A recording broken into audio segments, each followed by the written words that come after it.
Hey everyone, welcome back to the channel again. In this tutorial today we'll see how to bring back the missing layout folder in Android app in Android Studio. So whenever nowadays you will be creating a new Android app, generally you will see this layout folder is missing. If you go to resource, you will not find this layout folder. So there are 2-3 ways you can do it. So I will show you one by one.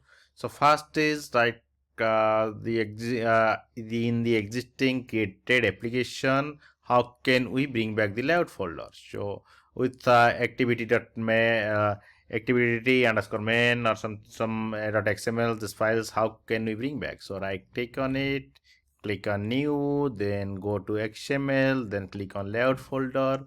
Then it is showing see, this is the layout for layout root tag is com, and this file name.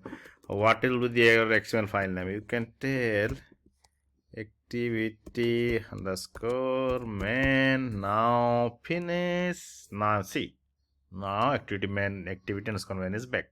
So there is another way. So another way is like while creating Android apps, what you have to do, create a new project, and at that time, rather than selecting this empty activity, you can select empty view activity and click on next, then click on next.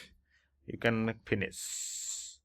So now you can see the new project is created. Now you go and open the resource folder. Now see, your layout folder is there. So it helps. So there are two ways you can do it. If it really helps you guys, please don't forget to like and subscribe my channel. Thanks for watching.